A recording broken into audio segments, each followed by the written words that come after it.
그러면 오늘 교재 들어가기 전에 오늘은 마지막에 베드로후서 3장 한 구절 읽고 기도하겠습니다. 베드로후서 3장.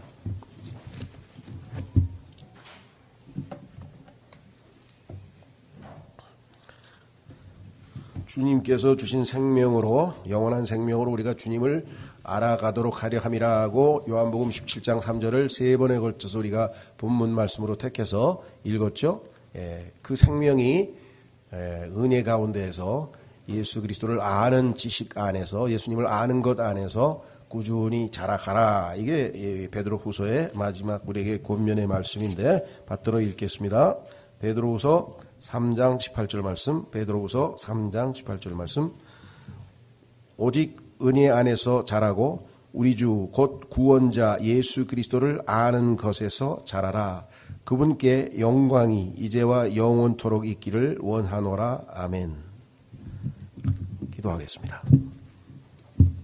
하나님 아버지 고맙고 감사합니다. 주님께서 신실하셔서 저희 부족한 참으로 짧은 기도에도 주님 응답해 주셔서 저희가 이렇게 편안하고 기쁘고 참 복된 그러한 수련회를 이제 마무리 짓게 되었습니다. 아버지 하나님, 세 번의 강의를 통해서 우리의 모습이 어떠한 모습인지, 종교의 허구와 모든 참으로 허상을 우리에게 낱낱이 보여주시고 저희가 바로 그 앞에 노출되어 있다는 것을 보여주셨습니다. 아버지 하나님께서 무엇이 참으로 하나님께서 원하시는 건지 알게 하셔서 우리가 종교가 아니라 종교를에는 죽고 예수님과는 함께 사는 그것이 참된 신앙인 것을 알게 했지만 저희의 아담의 본성 속에 뿌리 깊게 박혀있는 이 종교의 본성이 얼마나 쉽게 우리를 올가매는지 저희는 모르겠습니다. 주님께서 주신 자유를 놓지 않고 속박에 얽매이지 아니하고 온전히 주님과 동행하는 참으로 복된 삶을 계속 살아가는데 이번 수련회에서 배운 내용들이 토대가 되고 뿌리가 될 수 있도록 도와주시기를 간구합니다. 힘이 부족합니다.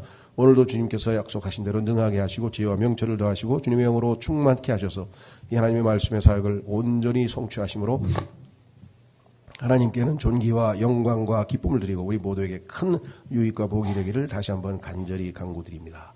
시간 주님께 이 집회를 의탁드리오며 모든 말씀을 우리 주 예수 그리스도 이름으로 기도하옵나이다. 아멘. 오늘 아침까지도 교재가 없다 그런 분은 안 계시죠? 남은 교재를 누가 하나 반납을 하셨는데요. 자, 그러면 오늘은 이제 7장으로 가겠습니다. 7장 115페이지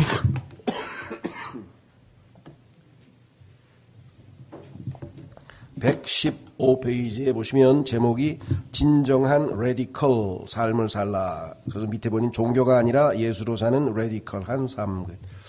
혹시 기독교 서적이나 또 무슨 이런 데 관심이 있는 분들은 최근 한 5, 6년간의 이 기독교계에서 이 베스트셀러들이 여러 권 있었는데 그 베스트셀러 중에 하나가 레디컬이라고 하는 제목의 책이 있습니다.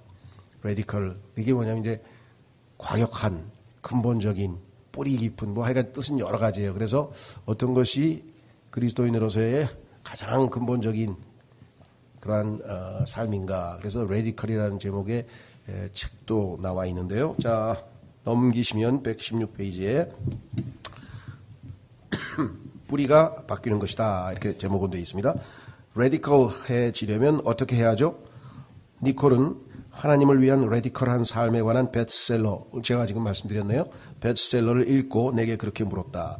그녀는 부촌에서 평범한 삶을 사는 것에 죄책감이 느껴지기도 하고 그런 삶에서 벗어나라는 교회 리더들의 압박이 끊이질 않아 견딜 수가 없다고 고백했다. 사명주의를 강요하는 거죠. 행동주의를 강요하는 거죠. 디컬이 속한 교단은 레디컬한 삶을 외적으로 정의한다. 이 교단은 사람의 가치가 레디컬함에 따라 결정되고 그의 레디컬함은 그의 외적 상황에 따라 결정된다고 말한다. 이 교단이 말하는 레디컬한 삶은 수단 난민에게 예방접종을 하기 위해 마케팅 회사에 사표를 던지는 것이다. 다 때려치고 헌신해. 이런 얘기 아마 한두 번씩 들어보셨겠죠. 레디컬한 삶은 생업을 내던지고 길거리 전도자로 나서는 것이다. 이런 사람들 많습니다. 고등학교 3학년 학생들에게 수학을 가르치는 것은 전혀 레디컬한 삶이 아니다. 선생님 그만두고 전도인으로 나서란 얘기죠. 여기저기서 레디컬한 삶을 촉구하는 목소리가 높다. 보니 많은 사람이 극단주의자들에게만 진정으로 복된 삶이 가능하다고 생각한다. 종교적인 사람들은 니콜처럼 평범하게 사는 사람들이 거룩함의 계급 체계에서 아주 낮은 위치에 있다고 말한다. 평범한 삶이 불경건한 것까지는 아니지만 분명히 하나님께 전부를 건 삶은 아니라는 뜻이다. 그래서 그 유명한 아놀드 슈워즈네거라고 하는 그 무슨 영화 배우면서 캘리포니아 주지사도 했던 무시무시하게 생긴 사람 하나 있죠. 예. 내가 가장 싫어하는 것은 남들과 똑같은 것이다. 예. 평범하게 살기 싫다 이거죠. 튀는 삶을 살아야 된다. 이거는 자아가 발동한 거지 전혀 하나님께 헌신한 게 아니죠. 2000년 전 헬라 도시 고린도의 교인들도 그런 관념을 품고 있었다. 그들은 바울에게 편지를 써서 하나님을 더 온전히 경험하기 위해 자신들의 평범한 환경을 어떻게 바꾸면 좋을지 물었다. 이에 내놓은 바울의 답변은 예나 지금이나 뜻밖이다. 예수님 믿었습니다. 제가 무엇을 해야 됩니까? 저는 신학 공부를 하겠습니다. 저는 저는 선교사로 가겠습니다. 저는 전부 이렇게 나오니까 바울이 뭐라냐면 하나님께서 너를 부르신 그 자리에 그대로 있어라.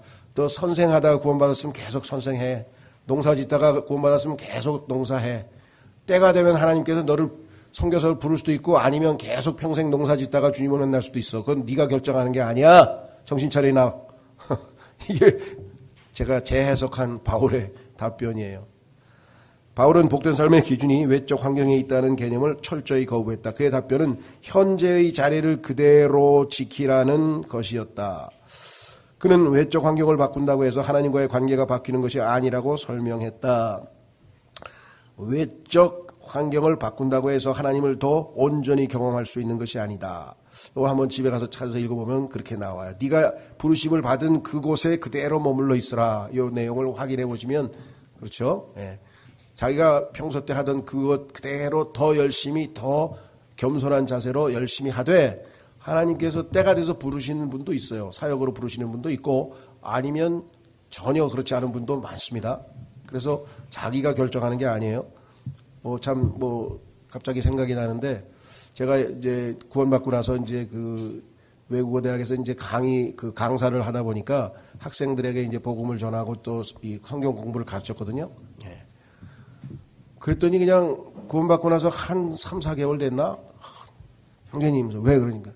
저 선교사로 헌신하기로 했어요. 그래서 내가 하나님께서 너 같은 선교사는 안 받아줘. 예? 야, 최소 3년 동안 성경을 하루에 1년에 한 번씩 읽어서 성경을 3번 완독하기 전에는 선교사 갈 생각도 말고 그것도 부족해. 예, 바울 같은 사람이 성경에 능통한 사람도 하나님께서 10년인가 13년 후에나 저 갈보리 자기 고향에 가서 직무에 충실하고 있을 때 하나님께서 바나바를 보내서 때가 돼서 부르신 거야. 정신 차려. 하나님이 너 선교사 가라 하고 불러내기 전에는 절대로 선교사 할 생각 하지 마라 그랬더니 놀래가지고 다른 선교단체에서는 그냥 헌신했다고 저보고 훌륭하다 그러던데요. 그래서 내가 글로 가 그럼. 예, 저는 엄청 뜯어말렸어요. 너는 자격이 아직 안 돼. 하나님께서 자격이 되면 때가 되면 부르시겠지. 네가 왜 나서냐. 그래서 아마 욕도 많이 먹었어요. 저 사람 막 헌신하려고 하는 사람 막 막는다 그랬는데 글쎄요. 난 모르겠어요. 이제 하나님께서 나 꾸중하면 하늘 가서 이제 거기에 대해서는 이제 대가를 치러야 되겠죠. 제가 보기에는 그때 아니었다는 거죠. 내가 봐도 아무리 봐도 이 상태로 성경 한 번도 안 읽고 성경으로 탁탁 답변도 못 하는데 무슨 가서 선교를 합니까? 그렇죠. 양육이나 받아야지. 선교하러 갔는데 왜 기저귀 차고 오셨어요? 그러면 어떡하겠어요? 기저귀 차고 아직 성장도 안 했는데 선교하고 오면 어떡해. 자, 그래서요. 네. 바울에 따르면 하나님과 함께 거하는 삶이라면 어디에 있든지 외적인 요건을 바꾼다고 되는 게 아니라 어디에 있든지 레디컬한 삶이다. 자, 그래서요. 레디컬이란 영어 단어는 뿌리와 관련된 뿌리에서 나온 어원, 라틴어 라디칼리스, 뿌리를 갖는 이란 뜻인데 레디컬이란 단어는 뿌리 곧 식물 전체에 영양분을 공급하는 보이지 않는 부분을 의미한다. 보이지 않는 부분에 관한 이야기다. 따라서 진정으로 레디컬한 삶은 사람의 가시적인 환경으로 결정되지 않는다. 레디컬한 삶은 하나님과의 관계라는 좀처럼 보이지 않는 깊은 뿌리에서 힘과 능력을 끌어올리는 삶이다. 이는 교회에 사는 평범한 주부가 세상을 변화시키는 일에 앞장선 유명한 종교운동가보다 더 레디컬한 삶을 살 수도 있다는 뜻이다. 그러한 삶을 산 사람이 조금 있으면 소개됩니다. 로렌스 형제라고 하는 유명한 형제가 있는데요. 자, 이것이 예수님의 메시지에서 세 번째이자 가장 자주 무시당하는 부분이다. 사람들이 이런 걸 무시해요. 외적으로 뭔가 화끈하게 뭐가 헌신한 것 같죠. 예수님의 삶을 통해 하나님을 흠모하게 되고, 자, 두 번째, 예수님의 십자가 죽음을 통해 하나님을 얻은 뒤에, 세 번째, 예수님의 부활의 능력을 통해 현재 있는 자리에서, 이게 중요합니다. 그렇죠. 복음도 뭐예요? 우리 주변에서, 그렇죠? 예. 우리가 제일 이거 뭐예요? 사도행전에 보면 순서가 있잖아요. 맨 끝에 땅끝까지지 처음부터 땅끝까지가 아니잖아요. 그렇죠?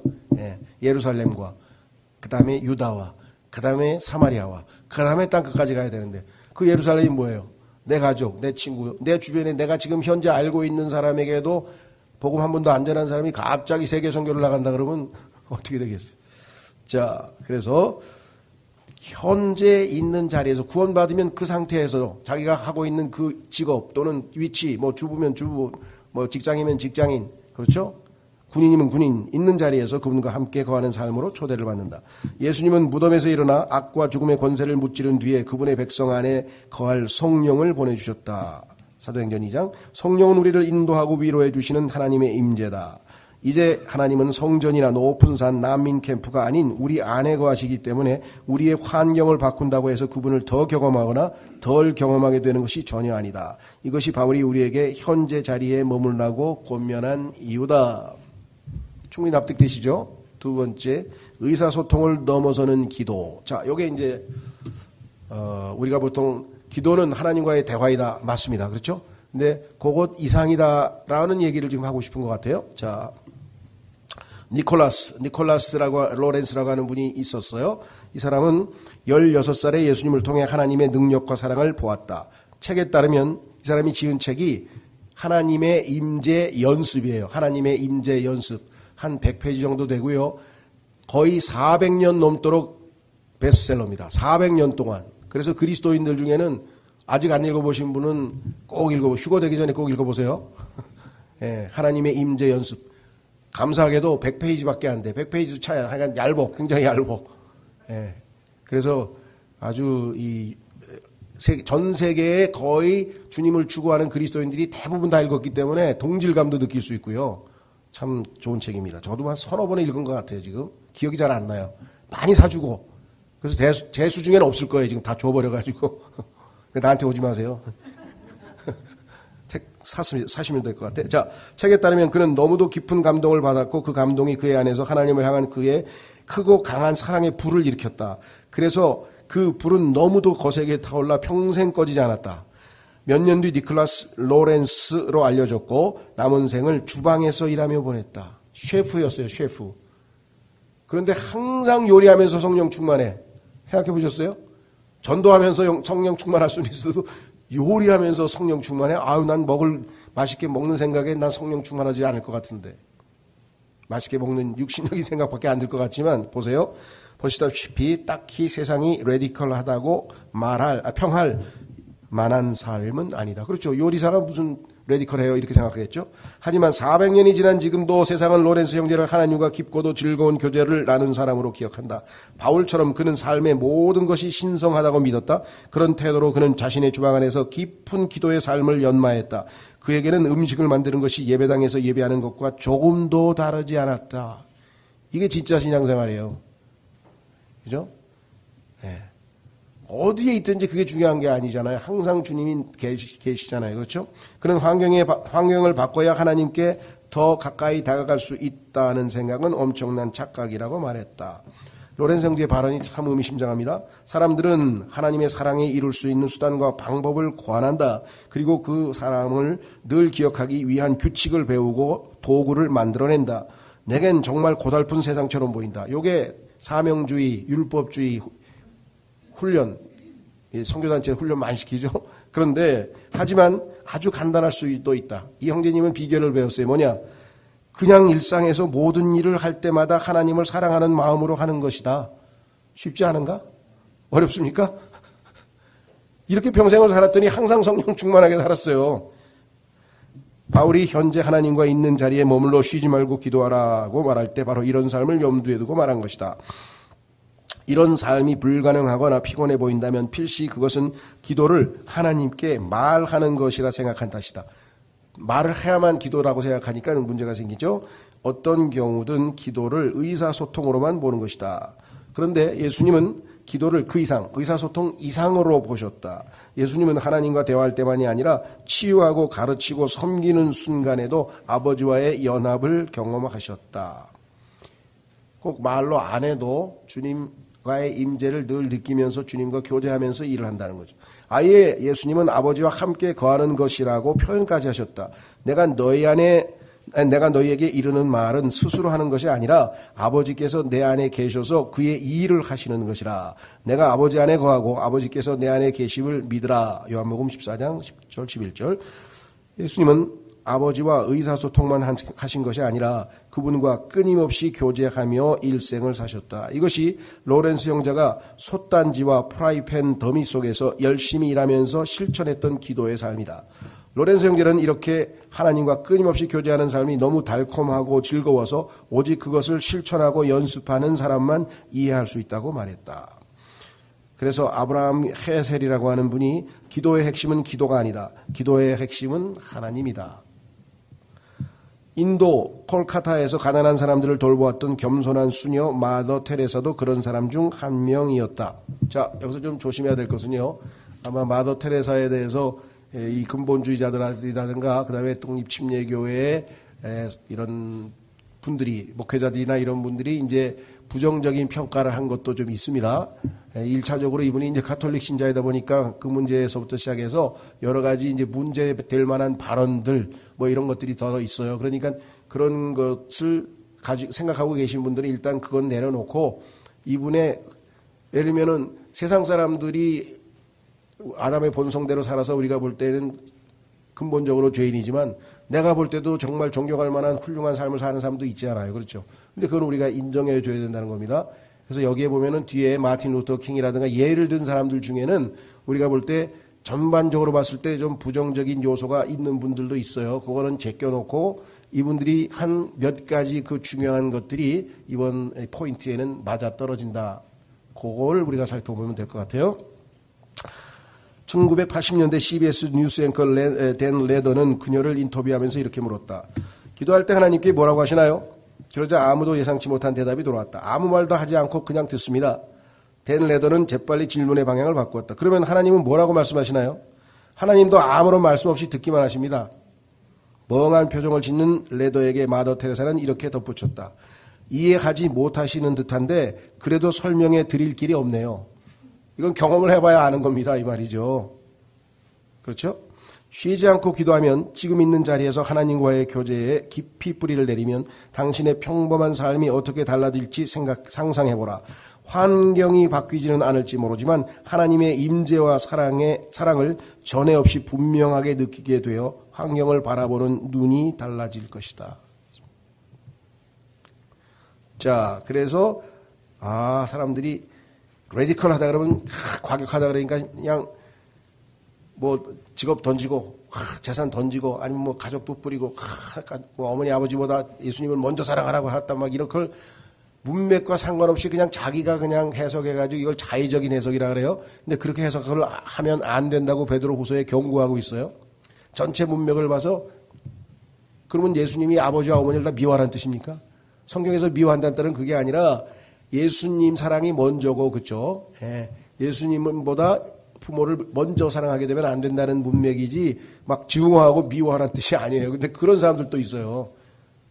특히 교회 가지 말라고 하는 부모가 계신 사람은 막 그래서 그 부모도 당연히 사랑해야죠. 그렇죠? 그러니까 그 부모가 1순위가 되면 안 된다는 뜻이